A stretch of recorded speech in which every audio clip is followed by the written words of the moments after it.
শুভেচ্ছা প্রিয় দর্শক, স্বাগত জানাচ্ছি চ্যানেল আইয়ের পর্দায় ফার্স্ট ওয়াশ এখন কি চাই এর আয়োজনের সাথে আছে আমি দীপ্তি চৌধুরী। সম্প্রতি বাংলাদেশ ব্যাংকের গভর্নর বলেছেন, চিকিৎসার নামে প্রতি বছর $5 বিলিয়ন সমপরিমাণ অর্থাৎ প্রায় 60,000 কোটি টাকা বিদেশে চলে যায়। প্রতি বছর এত বিশাল পরিমাণ অর্থ বাইরে চলে যাওয়া আমাদের মতো দেশের অর্থনীতির উপর বিশাল একটা চাপ। চিকিৎসার জন্য বছরে প্রায় 5 লাখ লোক দেশের বাইরে যান এবং এর 80% যান ভারতে। বিদেশে বিশেষত ভারতে চিকিৎসার জন্য এই যে বিপুল অর্থ ব্যয় হয়, এর সিংহভাগই যায় অবৈধভাবে হুন্ডির মাধ্যমে। দেশের নতুন রাজনৈতিক বাস্তবতায় সময় এসেছে বিষয়টি নিয়ে চিন্তা ভাবনার। জুলাই আগস্ট অভ্যুত্থানের পর চিকিৎসার জন্য ভারত যাওয়া কঠিন হয়ে পড়েছে। সেখানকার কিছু কিছু হাসপাতাল বাংলাদেশের রোগীদের চিকিৎসা না দেওয়ার ঘোষণা বিষয়টিকে সম্ভাবনা হিসেবেও দেখা যেতে পারে। দর্শক, আমাদের আজকের আলোচনার বিষয় চিকিৎসায় বিদেশ নির্ভরশীলতা।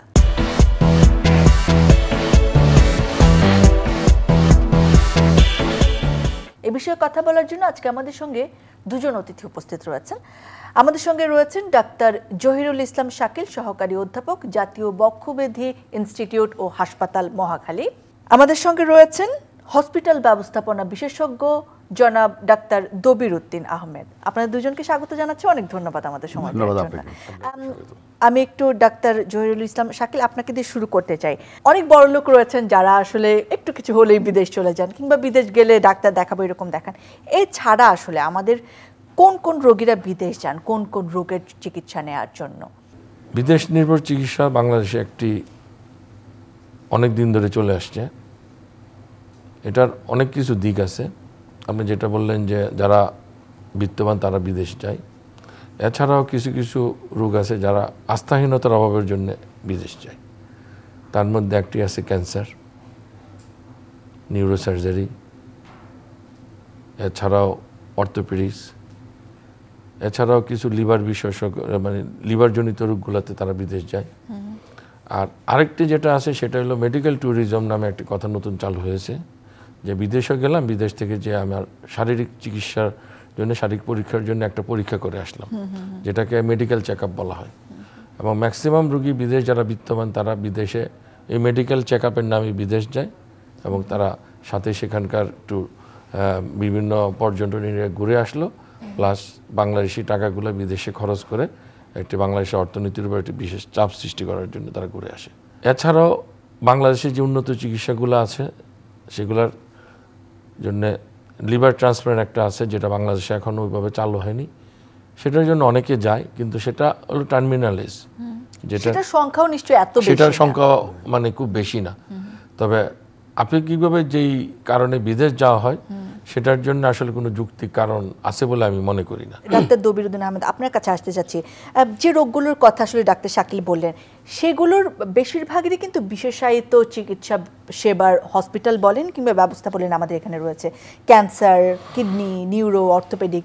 কিন্তু তারপরেও আসলে লোকজন বিদেশেই কেন যেতে চান বলে আপনার মনে হয়? আমাদের দেশে বর্তমান প্রেক্ষিতে যে চিকিৎসা ব্যবস্থাটি আছে অত্যন্ত আধুনিকতম। আমরা মনে করি শুধু পাশের দেশে নয়, বিশ্বের অন্যান্য দেশের মতো করেই আমাদের দেশে চিকিৎসা প্রোটোকল মেনেই চলছে। এবং আমাদের দেশে এখন অত্যন্ত মানে skilled doctors, professors, nursing stuffs, technology সব কিছু আছে। পাশাপাশি আমাদের দেশে কিন্তু অত্যাধুনিক যন্ত্রপাতিও সব আছে। চিকিৎসা ব্যবস্থার জন্য মোটামুটিভাবে আমাদের দেশে স্বয়ংসম্পূর্ণ এবং এখানে করা সম্ভব। হ্যাঁ, যেটা আপনি বলছেন সত্যিকার অর্থে বেশ কিছু পেশেন্ট বিদেশে যাচ্ছেন, কিছু আমাদের এখানে ত্রুটি আছে, এটা অস্বীকারের কোনো উপায় নেই। কারণ আমাদের দেশে যেটা হয় কি, আমাদের দেশে ডক্টররা এত বেশি বিজি হয়ে পড়েন। প্রথম কথাটা হচ্ছে সংখ্যা। আমাদের দেশে স্পেশালাইজড ডক্টরের সংখ্যা আমাদের জনসংখ্যার তুলনায় অনেক কম। সেই হিসেবে আমি যদি একটু বলি, পরিসংখ্যান দিয়ে বলি আপনাকে, প্রতি 10,000 রোগীর জন্য আমাদের দেশে মাত্র 6 জন স্পেশালিস্ট ডক্টর। এই সংখ্যাটি সিঙ্গাপুরে হচ্ছে 25 জন, মালয়েশিয়াতে আছে 23 জন এবং থাইল্যান্ডে আছে 18 জন, ইভেন শ্রীলঙ্কাতেও পর্যন্ত আছে 12 জন। তো এখন এই অপ্রতুল জনসংখ্যার এই স্পেশালিটির কারণে অনেককে রুগী যখন দেখতে পান না তখন বাধ্য তারা দেশে যান। এই ক্ষেত্রে হয়তো কি ডক্টরের উপর অনেকে স্যাটিসফ্যাকশন আনতে পারেন না, বিকজ যথাযথ সময় দিতে পারেন না।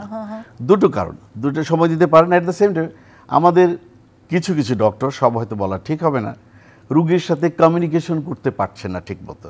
অর্থাৎ রুগীটিকে যেভাবে দেখা উচিত, যে সময় নিয়ে দেখা উচিত, রুগীর যে কথাগুলো শোনা উচিত, ওভাবে মন দিয়ে হয়তো শোনা হচ্ছে না যথাযথ সময় দিয়ে, যে কারণে রুগীর আস্থাহীনতা এসে যাচ্ছে।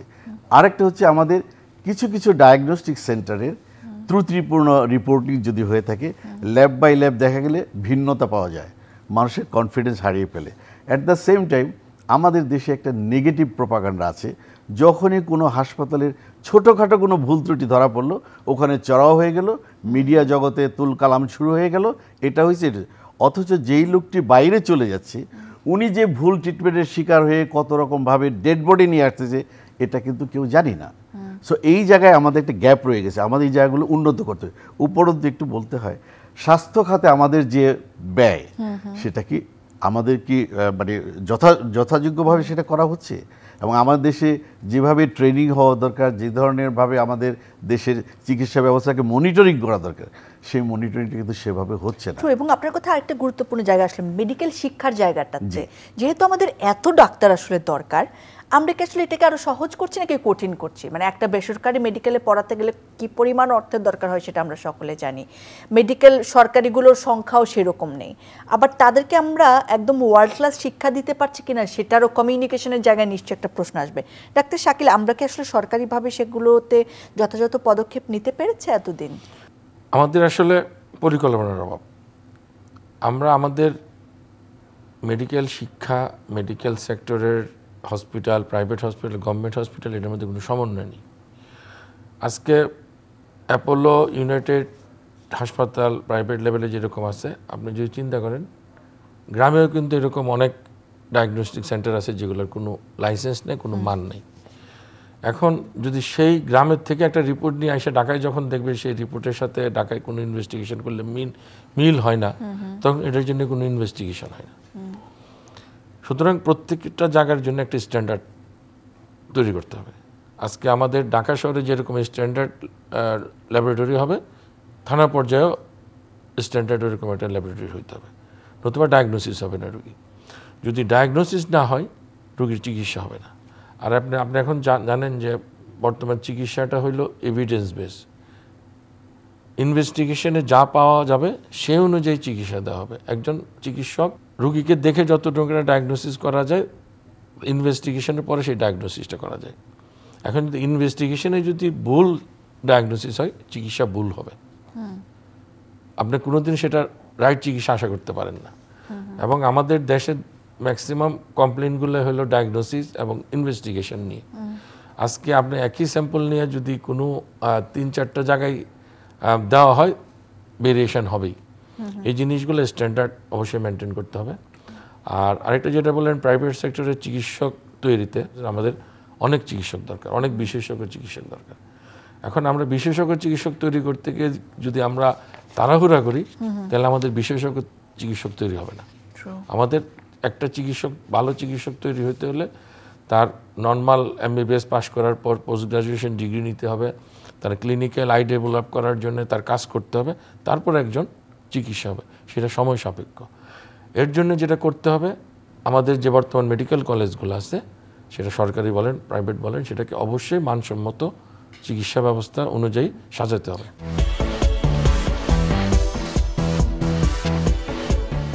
সময় বদলে যায়, কিন্তু সৌন্দর্যের সংজ্ঞা বদলায় না।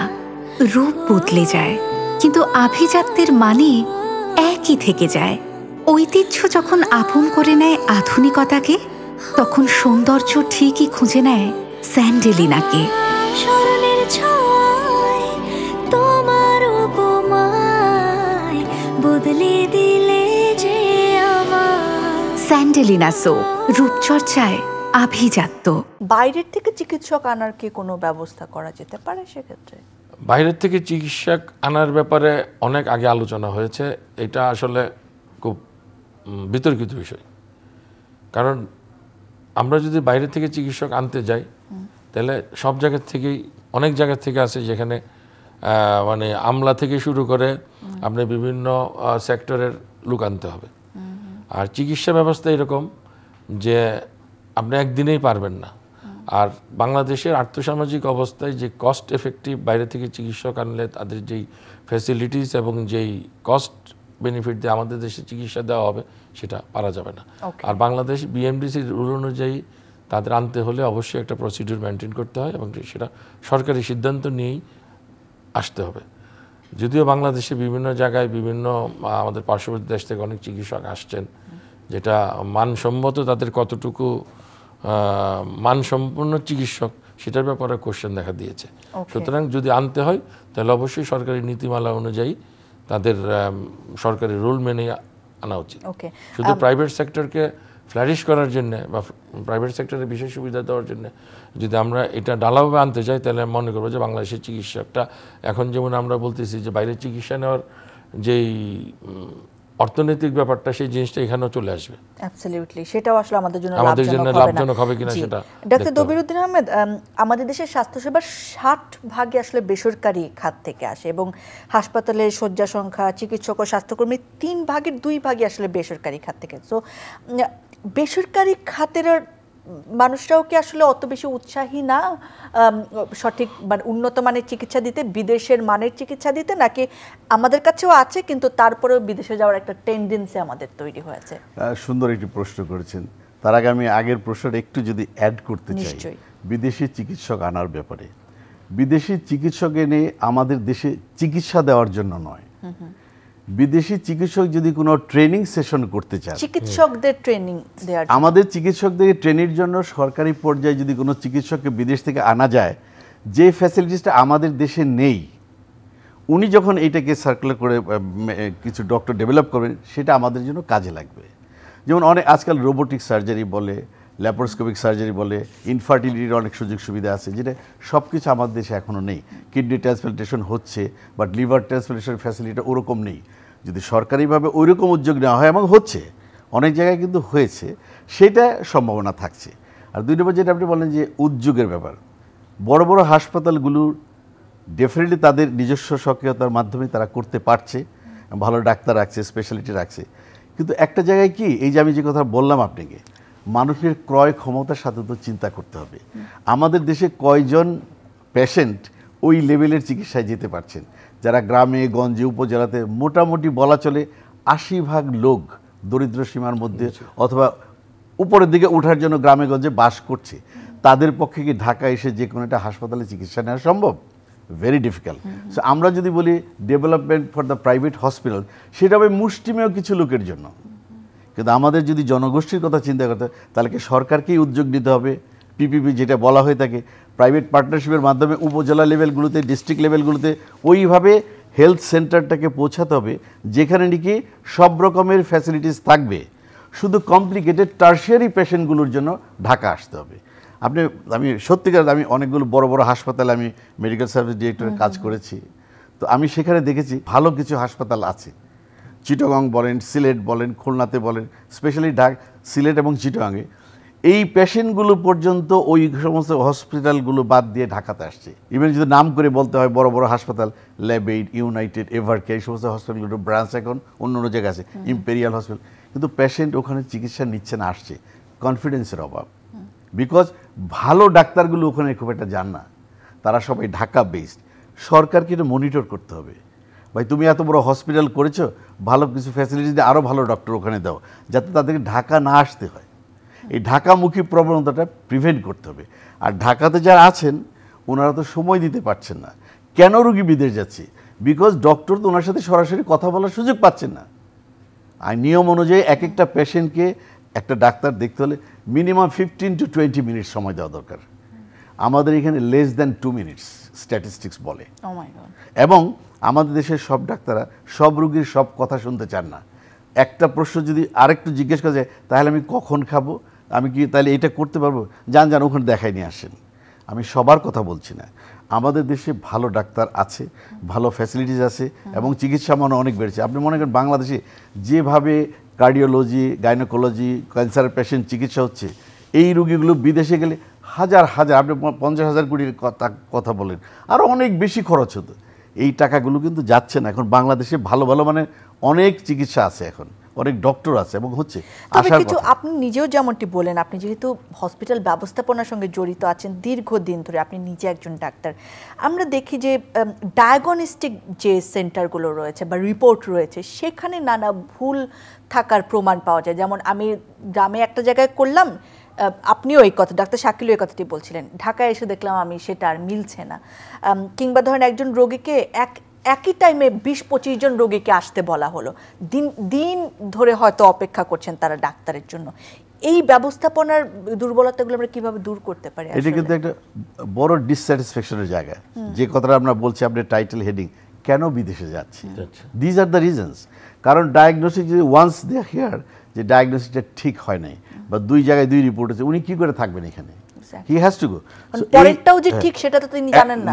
এবং সেই জন্য হয় কি, এই যে যেটা ভাই বললেন, শাকিল সাহেব বললেন যে ডাইনে বায়ে যত্র তত্র যে মানে লাইসেন্সবিহীন যেগুলো গড়ে উঠছে এগুলো বন্ধ করতে হবে। এগুলোর সাথে নিশ্চয়ই পলিটিক্যাল ব্যাপার সম্পর্ক রয়েছে হয়তো বা, কারণ যে যেভাবে পারে লুটছে।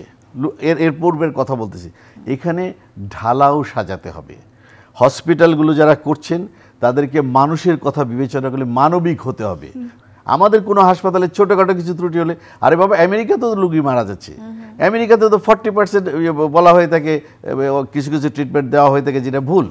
রিসেন্টলি ইন্ডিয়ান এক ডক্টর তাদের ভিডিও ক্লিপসে দেখাইছে 20 মিনিট ব্যাপী, ওখানকার ডক্টররা পয়সার বিনিময়ে হসপিটালে কোটি টাকা বেতন নিচ্ছে, শুধু বাংলাদেশ সহ এরকম কিছু দেশের লোকজন গেলে কিভাবে কাটা যায়, কিভাবে করা যায়, এই কাজগুলো করছে। এটা ভিডিও ক্লিপসে আছে অলরেডি। তার মানে কি, ওখানে গেলেই প্রথমেই ডাক্তাররা বলবে কি বাংলাদেশ থেকে আসে, হ্যাঁ এটা তো না দিলেই হতো, এটা কেন দিয়েছে ওটা। একটা পেশেন্ট ইন্ডিয়াতে যায় ক্রিটিক্যাল অবস্থায়, বাংলাদেশে যখন উনি আরও ক্রিটিক্যাল ছিলেন, উনি যখন সুস্থ সবল করে তোলেন, স্টেবল করেন, তখন যায় ইন্ডিয়াতে। কিন্তু এই কঠিন অবস্থাটা আমাদের ডাক্তাররা ওনাকে ভালো করে তোলেন, তখন একটু সুস্থ হয়ে যায় ওই জায়গায়। আর আচ্ছা, এই যে ইন্ডিয়া এখন ভিসা দিচ্ছে না, অনেকগুলো হসপিটাল কোনো অসুবিধাই তো হচ্ছে না বড় আকারে। আমরা চাই ভিসা বন্ধ থাকলে অসুবিধার কিছু নেই। কিছু কিছু ক্ষেত্রে হতে পারে ভাই, এটা তো বলা যাবে না, আমাদের মধ্যে দরিদ্র দেশ, সব কিছু তো পারবো না। কিন্তু তার মানে এই না যে আমাদের নত যেন হয়ে পড়তে হবে। চলছে না, করোনাকালে যায় নাই, তখন কি হয়েছে? আমি দবির ভাইয়ের সাথে একটা জিনিস, আমাদের ব্যাপক সফলতা রয়েছে করোনা মোকাবেলায়। আমি দবির ভাইয়ের সাথে একটা জিনিস অ্যাড করতে চাই। আমরা যখন ছোট ছিলাম বা আমরা যখন মেডিকেল লাইফে পড়ছি, আমরা কিন্তু প্রায় শুনতাম বাইপাস সার্জারির জন্য বিদেশ যাচ্ছে। আজকে কি আমরা সেটা শুনি? না, একদমই না, একদমই না। ছোট ব্যাপার হয়ে গেছে আমাদের। মানে আমাদের দেশে এখন বাইপাস সার্জারি একটা নর্মাল অপারেশনের মতন। বাংলাদেশে প্রাইভেট সেক্টর এবং গভর্নমেন্ট সেক্টরে যেভাবে বাইপাস সার্জারির খুবই রিজনেবল প্রাইসে এবং রিজনেবল প্রাইসে আমরা কিন্তু আজকে শুনি না যে বাইপাস সার্জারি বিদেশ যাচ্ছে। আগে যখন বাইপাস সার্জারি কোনো সাজেস্ট করতো কার্ডিওলজিস্ট, একটা ফ্যামিলিতে হাহাকার পড়ে যেত যে কি হবে, টাকা পয়সা, কিন্তু এখন এটা নর্মাল।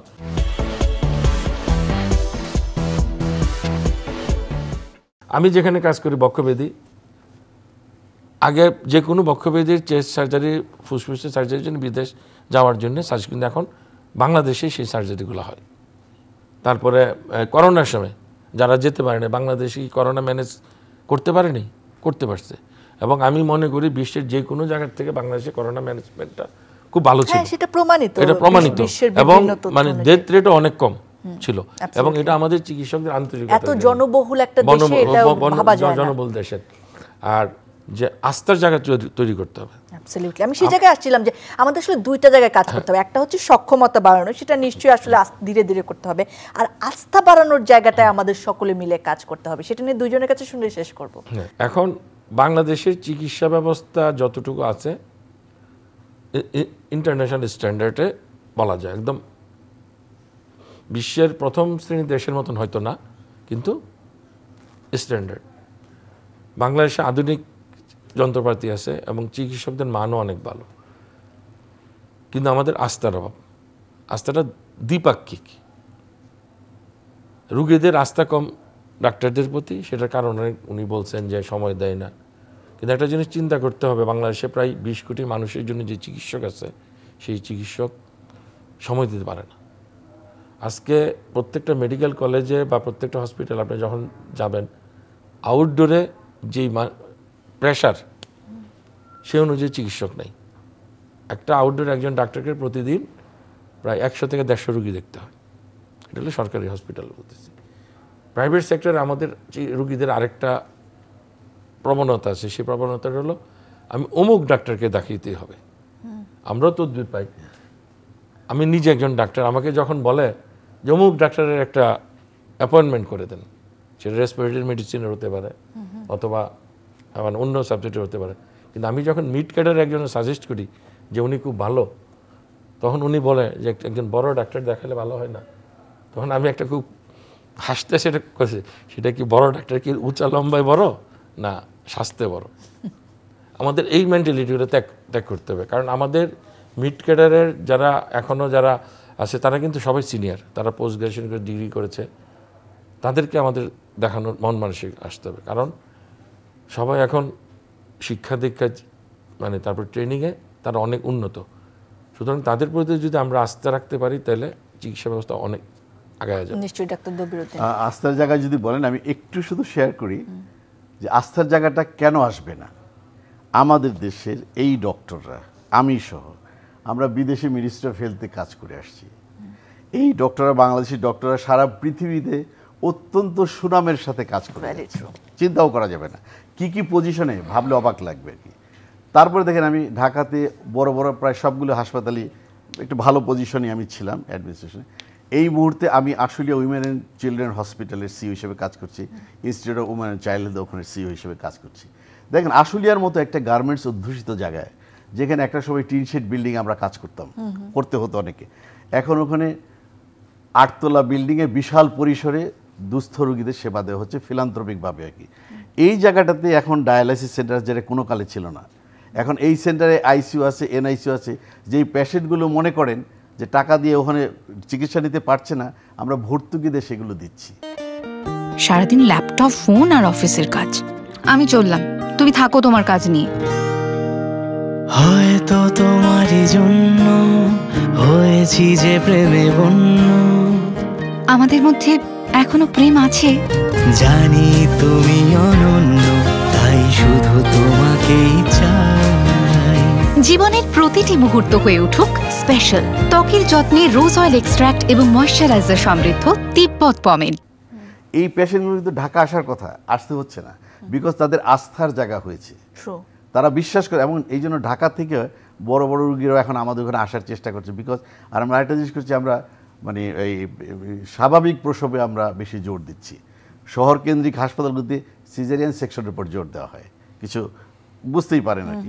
তা আমরা স্বাভাবিক প্রকাশ, এবং বাংলাদেশে আমরা বলতেই পারি একদম প্রথম শ্রেণীর বলতে যদি হয়, আমাদের ওখানে এখন প্রায় 35% হচ্ছে সিজারিয়ান সেকশন, 65% হচ্ছে নর্মাল ডেলিভারি, যেটা মানুষের প্রত্যাশিত জিনিস।